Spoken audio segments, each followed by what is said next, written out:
Hello, hello, hello, hello. Welcome to Real Talk Live with Arnette Love. And it is a pleasure to be in your presence. I am just so ecstatic that I have another opportunity to talk with you, talk to you, talk about you. Look, so let's see. Let's get that off of there. I just wanted to bring up something that I know a lot of us go through, and that is the difficulty of ignoring certain things that happens in life, ignoring certain I call it atrocities when people come against you or people, disrespect you, get smart with you, ignore you, pass you over for certain things. I know how difficult it is to ignore that, to keep silent, to not respond. But let me tell you something. Sometimes silence is the better choice. Sometimes it's not even worth spending 1 second on him. Sometimes we have to say, you know what, I am going to be the bigger person. I am going to ignore this foolishness, even though my blood is boiling, even though there is something inside of me that is tearing me up. I'm going to let this go. I'm going to bless you today. I'm going to bless that person because I am not going to act the old way that I used to act. I'm not going to resort back to the way that I used to be, the place that I desire to get away from. I'm not going back there. I am not going to allow you to take me to a place that I prayed out of. And look, I know how difficult it is, and it's going to happen to you numerous times. Just know that the last time it happened to you will not be your last time. And you're going to have to make, and I say you, meaning we're going to have to make a conscious effort to say, it's not worth it. I have too much at stake to even respond to the foolish behavior. I believe that, I don't know about y'all, but I definitely believe that what goes around comes around, what some would call karma.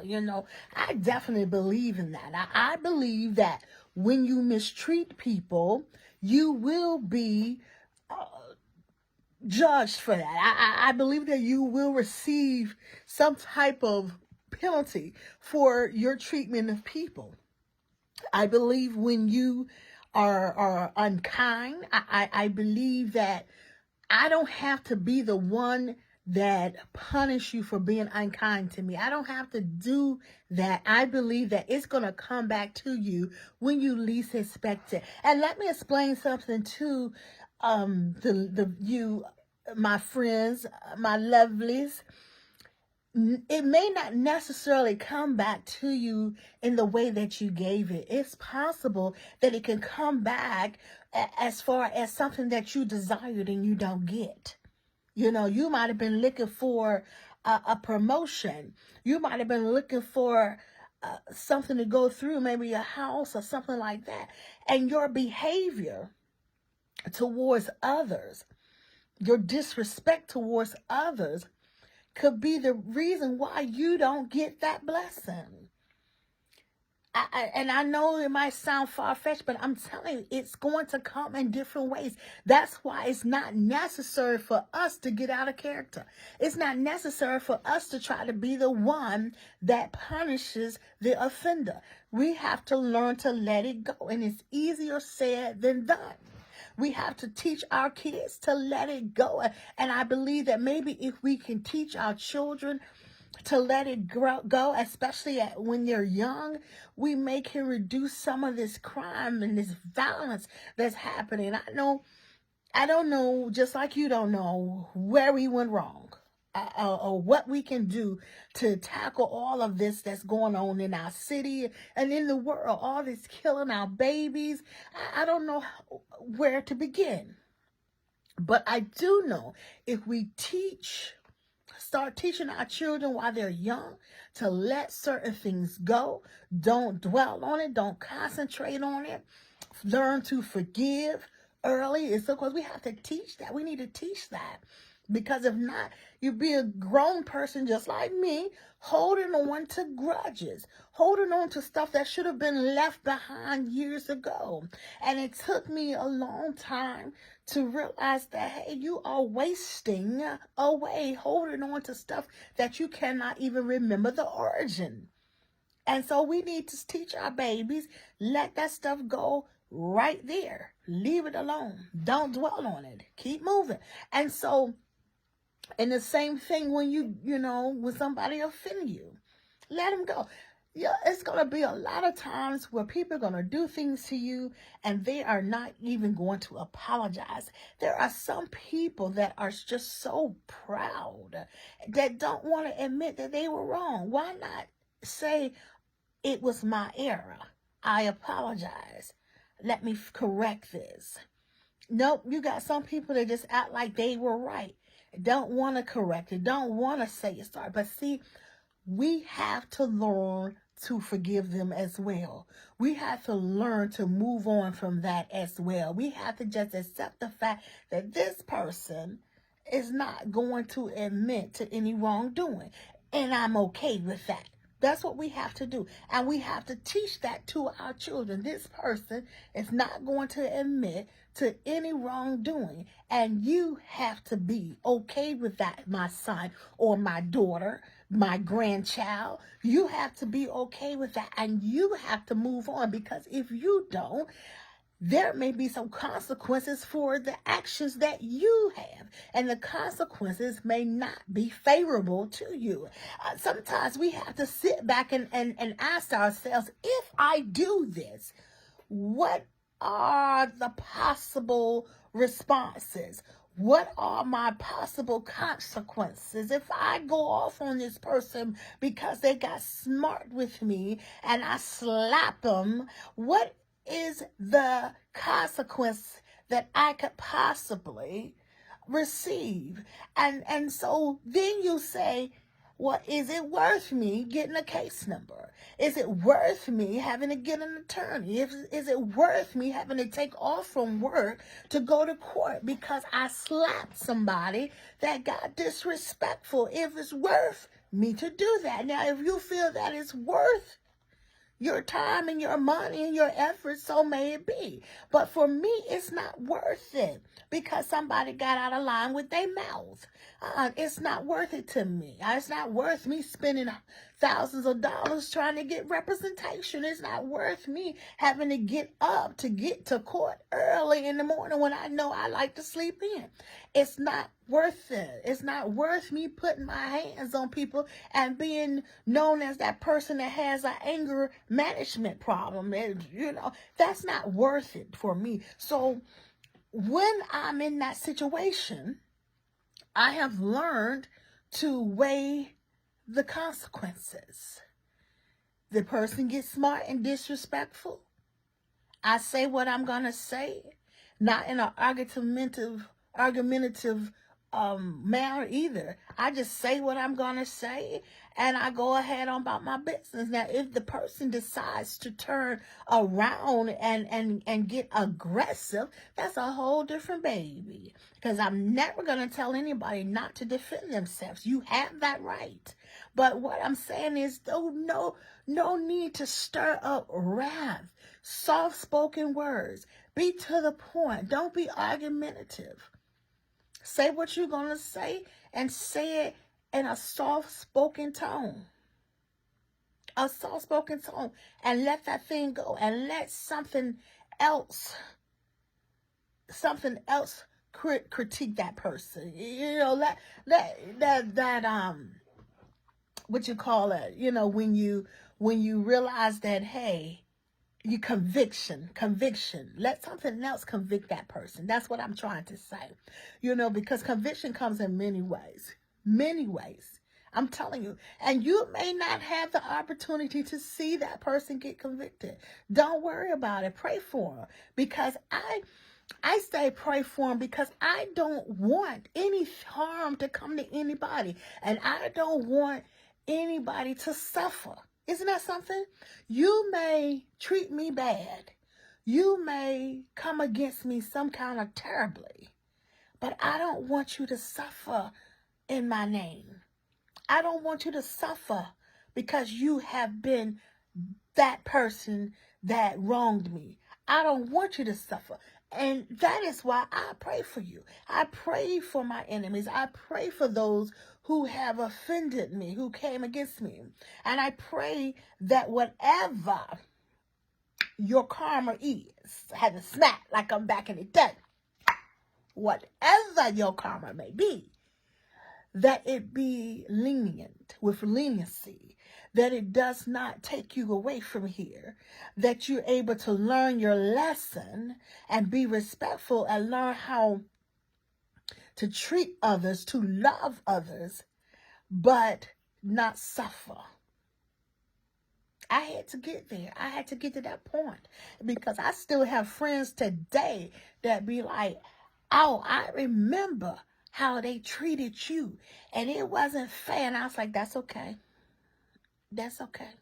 Now, don't get me wrong. I vent. I can talk that talk now.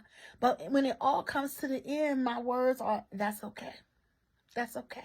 Oh, but they talked about you. They called you out your name. They did this. That's okay. That's fine. They did do that, though. They did do that. And I just realized that I don't have to be the one that provides the punishment. I don't have to be the one that convicts that person. Because as long as I leave it alone and turn it over, to the best of the best, they will be convicted. They will be taken care of. They will be, there'll be a lesson learned for the way that they treat others. See, sometimes your lesson gonna come at where you're not gonna be able to reach your goal. You might think you got a sale or something, and you're not gonna be able to get that sale because of how you treated someone else. See, if you don't know by now, I am a Christian and I have Christian values. I really do it. And I believe that in all that I do, I should do it in a Christian way. So when I do get frustrated and I get upset, I have found it best for me to depart, just take a break from where I am.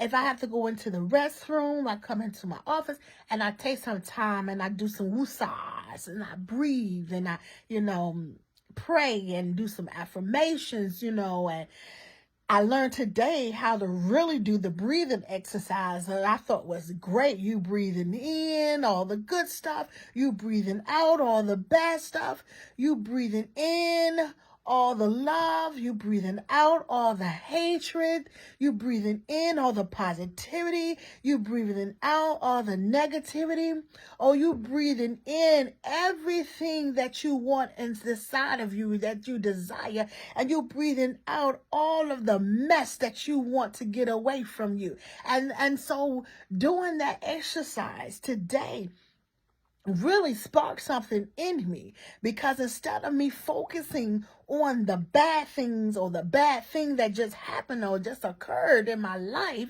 I can go back and say, okay, we're going to breathe out what just happened, and we're going to breathe in new energy.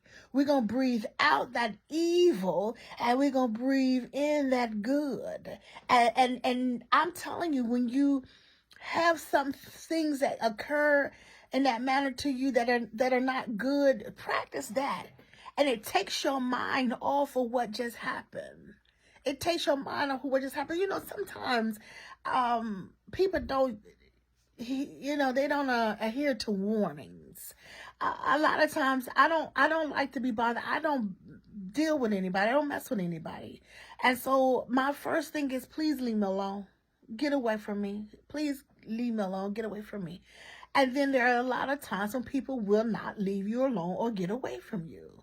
So what do you do? What do you do at that point? Sometimes we have to be the bigger person and we have to walk away.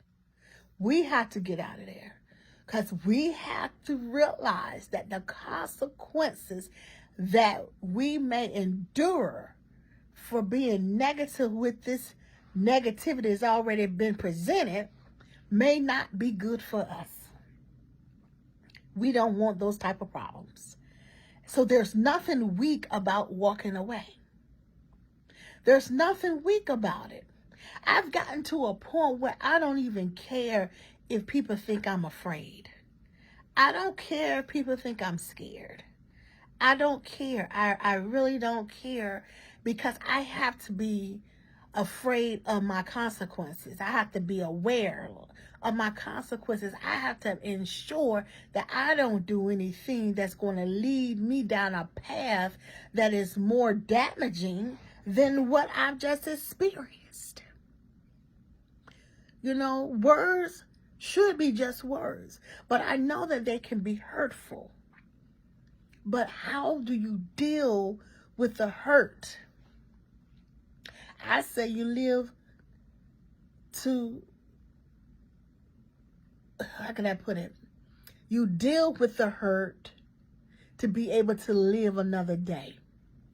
You deal with the hurt to be able to be free another day.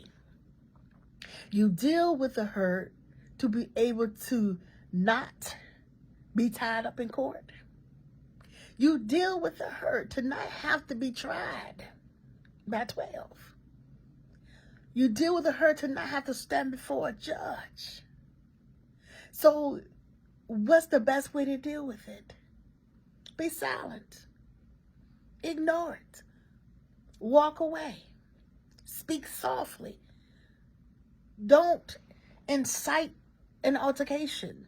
Don't incite an argument. Don't do it. Don't do it. It's not even worth it. It's just not worth it. I mean, and then the older you get, at some point we have to put away childish things. At some point we have to stop trying to be the winner when it comes to disagreements. You don't have to win in a disagreement. You don't have to show that you ended up on top. Because the way that things are going in these days, you'll end up laid, stretched out, and can't get up again. Is that worth it? Was that conversation, was that argument, that controversy, was it worth it? And most of the time, I'm telling you, and I would say all of the time, it's not. Be able to lift your head up, be able to walk away, run the streets another day, and just say, I'm done with that. That's not important to me. That's not something that I need to dwell on. Sometimes silence is the better option. And I understand it could be so hard to be silent. But the days of trying to show that you the baddest thing walking needs to be over. I'm not saying don't defend yourself at all. But you and I, we do not have to incite anything. We do not have to help with the flames. We don't have to keep the flames going on. We don't have to escalate anything. Let it go until you just can't let it go. There are going to be times when people are going to put you in a position where you can't walk away. I understand that. Where you can't turn your back. I understand that. You do what you have to do to stop the threat. That's what I was taught in the police academy. You only do enough to stop the threat. That's it. Once the threat is gone, you stop. So once the threat has been stopped, you stop. So I'm not saying don't defend yourself. I'm saying don't sit there or stand there and let something escalate that you could have de-escalated just by being silent. It's not worth it. It's not worth it. I remember one time I had brought this girl to Portsmouth. Good old Portsmouth. It was years ago too. It had to be, I know, it was almost 27 years ago. I brought her to Portsmouth, and we went to the McDonald's, and I'm going to tell y'all which McDonald's we went to. We went to the McDonald's on Portsmouth Boulevard. On Airline Boulevard, over there across from well, kind of according to the thrift store. So y'all know where we are. Airline Boulevard. That McDonald's still there today. We were in the military. She went in the McDonald's talking. I just stepped out to check on something in the car and went back in there, and the girls coming from behind the counter. Now, apparently she didn't realize that when they say team at these restaurants, like McDonald's and Burger King, it's team all the way. So apparently she didn't understand that one girl you got smart and nasty with is not the only one that's getting ready to come from behind this counter. Them other girls were unrobing. If you want to use it, they were unrobing, y'all. They taking off the caps. They taking off the mic. They taking off the smocks and all that stuff. And they coming from behind the counter on this girl. Now, she knows nothing about Portsmouth. See, Portsmouth been ruthless a long time. Did you hear me say this was 27 years ago? Portsmouth been ruthless a long time. I'm a Portsmouth girl, so I understood the assignment of all of them coming from behind the counter. I understood what was about to happen. I don't think she understood what was about to happen. And so when I walked back through the door and I saw this, and I'm like, whoa, whoa, whoa, whoa, whoa, whoa, whoa, what was going on? And the first thing they said was, she getting smart. All we trying to do is take her order, blah, blah, blah. And I know this girl did it. I know she got smart. And I'm looking at her because at this point, I had a decision to make. Am I going to back you, who I know did exactly what they said you did? Or am I going to try to de-escalate this problem by agreeing with these girls, that she was wrong? So what I did was, Lord Jesus, what I did was, I asked her, I said, did you get smart with them? And all I told them is that I want my food hot. And I said, whoa, calm down. I told her, I said, listen, I tell you what, did you pay them already? And the girl was like, yeah, she paid me. I said, go ahead on outside. I'll get your food. And I'll bring it to you. Go ahead outside. Because I already knew where that mouth was going to get her, or what it was going to get her. And all she had to do is be silent. And if you're going to speak to a person, you speak in a calm, respectful voice. Them girls were going to tear her up. And I won't get in that. I was not going to take a beating by multiple people for you. I take my own beatings. If I'm going to sit there and argue with 3, 4, 5 different people, trust me, I'm going to be ready to fight 3, 4, 5 different people. Yeah, I am. And I'm not going to expect you to jump in for me. And I don't know if she expected me to jump in that fight, but that was one fight I was not going to jump in. I'm not going to come here and fight my homegirls because you done disrespected them at the McDonald's. We from Portsmouth. We homegirls. I won't go fight my homegirls because you disrespected them. You better go on outside so I can get your food. And that calmed it down. And I remember before, another time, now y'all probably think I'm just a little wimp. You can think what you want, but I don't do any unnecessary fighting.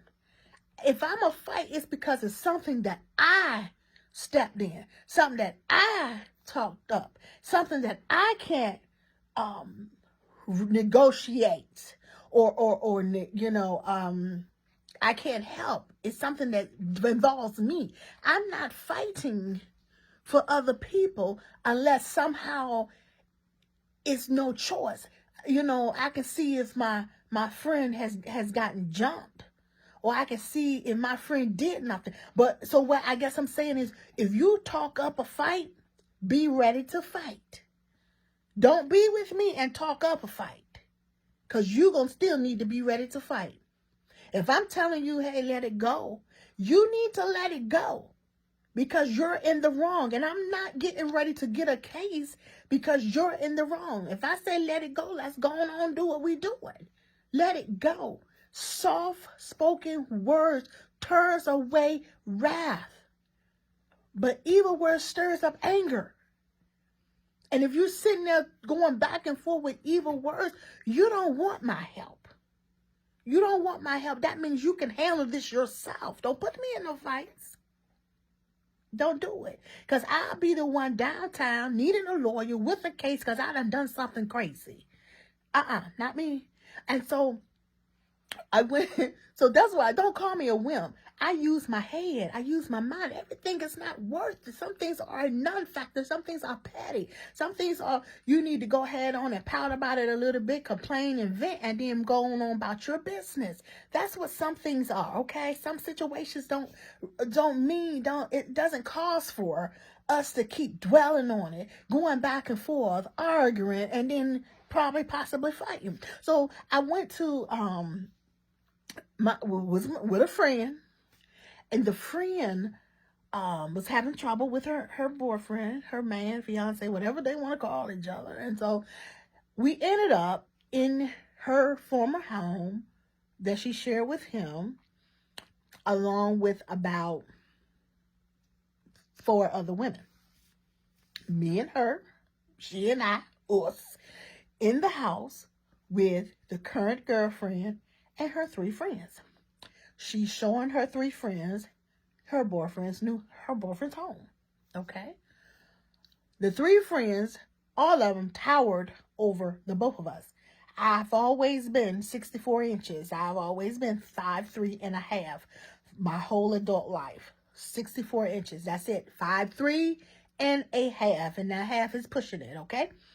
She was maybe 5'4". These giants towered us, okay? So we're in this house, and my girlfriend was like, what are y'all doing in my house? Okay. Granted, now listen to me, she was asked to leave by her fiance, but she still had a key. And he went out of town and told her to check on the animals, dogs and stuff. Yet he also left a key with the new girlfriend to tell her to check on the dogs and stuff. So why would he do that? I don't know. So all of us ends up in there checking on the dogs and stuff. Now, we came in last, so we knew that they were occupying the space at the time. But she wanted to go and check on her dogs, okay? But we didn't know it was 4 of them and 2 of us. So we get inside, and the current girlfriend says, you and I may need to talk. My girlfriend says, yes, let's talk. Let's go upstairs and talk. Which leaves me down there with her 3 girlfriends. Okay? The Amazons. So, one of them said, no, you're not going upstairs with her. What is no? If you're going to talk, y'all going to talk down here. And the girl said, no, we can go upstairs. And she said, you're not going upstairs. So they went into the back room, the sitting room. Now, those friends of hers want to start fussing. They want to, because blah, blah, blah. And she going to do this. Wait a minute, hold up.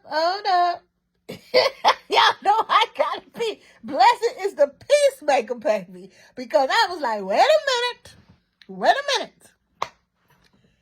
We, me, you, and you have nothing to do with this situation. We're just here with our girls. We have nothing to do with this situation.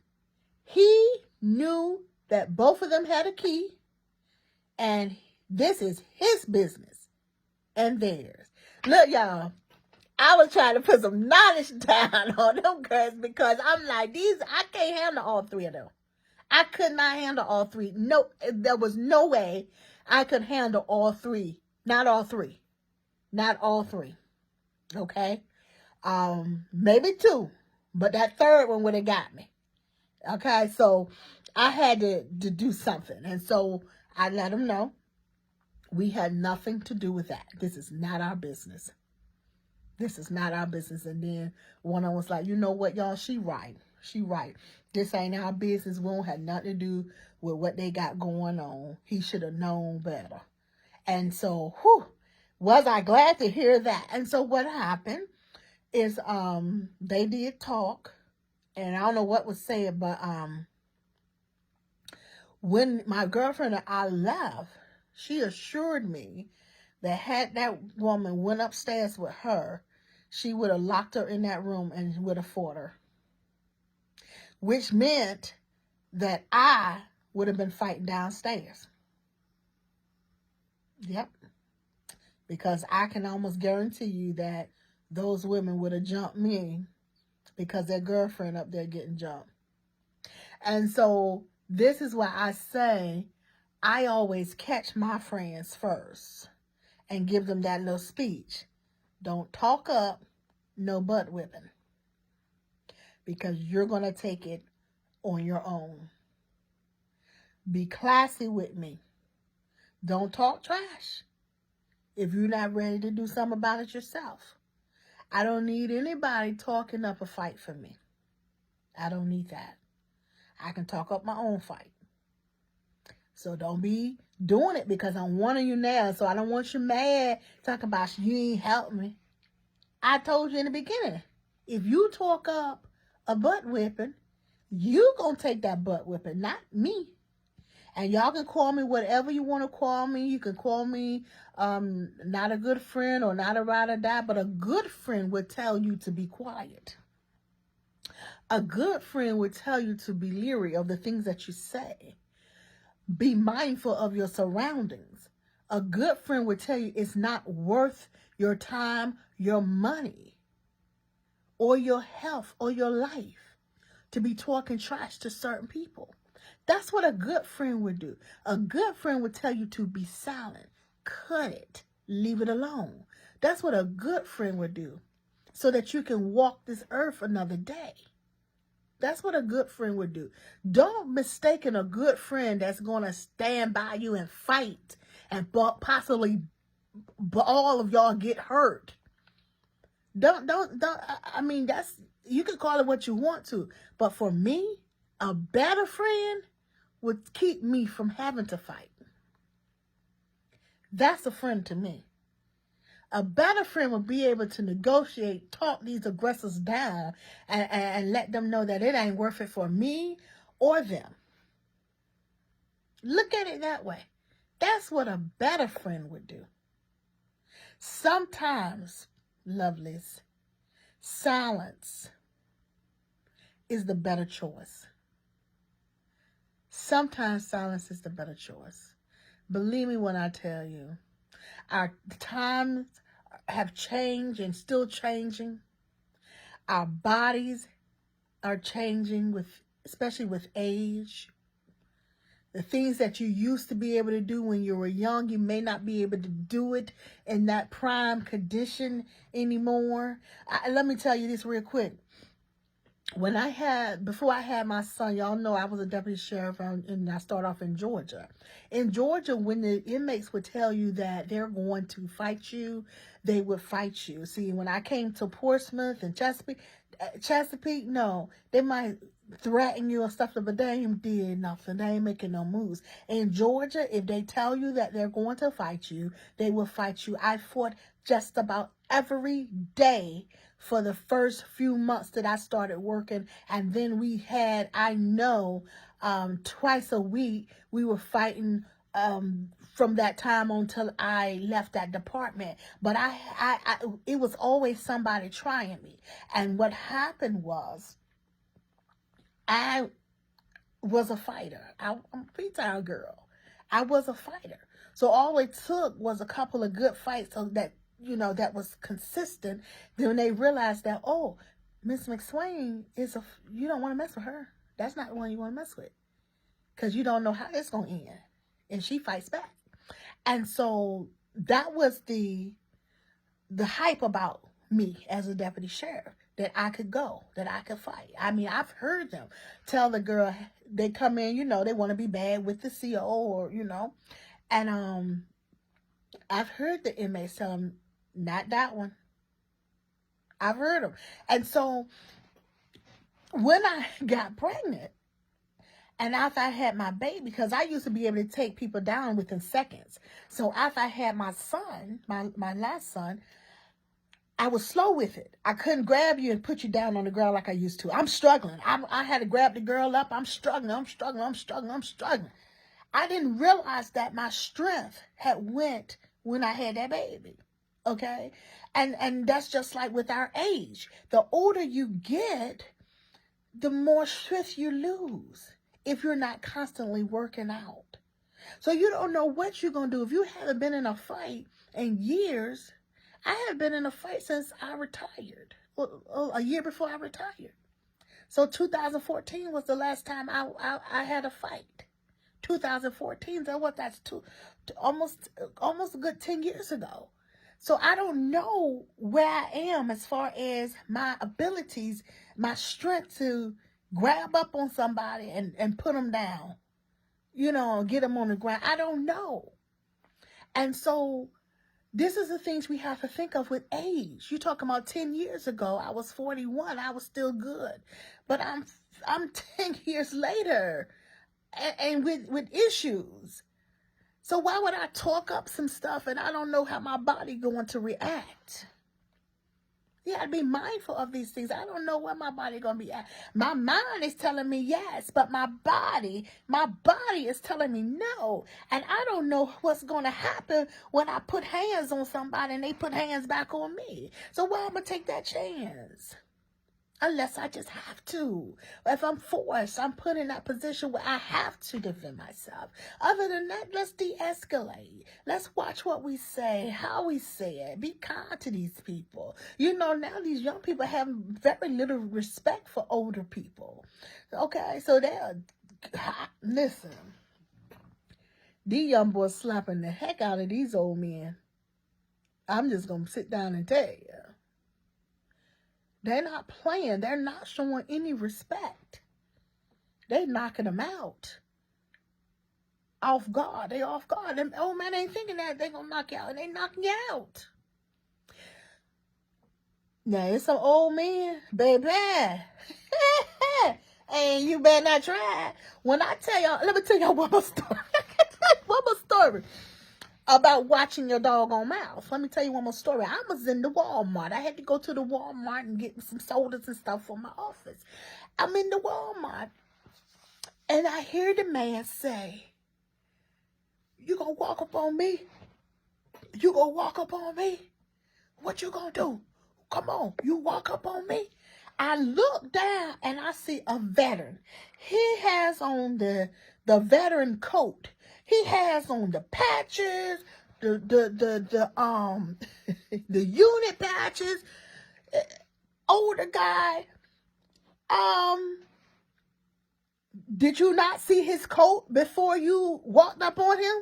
I mean, because common sense should have told you that all that stuff that he got on his jacket is not just for show. His mind's still with that jacket. His mind is still where them patches at. And it was a young boy. It was a young boy. And the young boy was so confused. He didn't know what to do because the older guy, the veteran, was not backing down. Not at all. He let him know that I got something for you. I'm right here. You walked up on me. Do what you want to do. Do what you want to do. And I mean, this old man, baby, I wanted to just, I was so proud of him for standing up for himself because these younger people are so disrespectful. But let me tell you, we left the Walmart and then, and this had to be about 3 weeks ago, maybe last month. We left the Walmart, and the same man was at the Kroger's. I spoke to her. I was so happy. I said, hey, how you doing? You know, he was like, I'm doing fine. How are you? I said, I'm fine. Just like that. He won't still holding a grudge. You know what I'm saying? He was okay. It was in him. That stuff was in him. You never know who it is that you're messing with.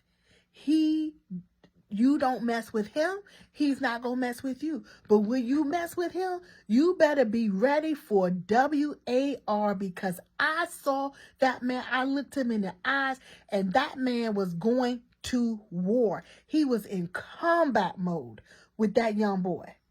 But pay attention, like I said in the beginning of this video, you have to observe. Your friends should be observing for you. I would have never stepped to that man with all that stuff he was wearing, looking at his combat. He wasn't wearing that for fashion. That man was still in Vietnam. I'm telling you, you don't know who you're dealing with. That's another reason why silence is sometimes a better choice. Because I'm not saying that all older people are weak. Some of them got something. I'm not saying that. What I'm saying is, it's not always necessary to say something. And don't get it twisted. I'm cautious, but I ain't never scared. Thank you for watching Real Talk Loud. Arnette D Love. I'll talk to you next week. Remember, God loves you. I love you. Make sure you love yourself, and you can properly love someone else. Till we should meet again. Have a wonderful and tremendous day.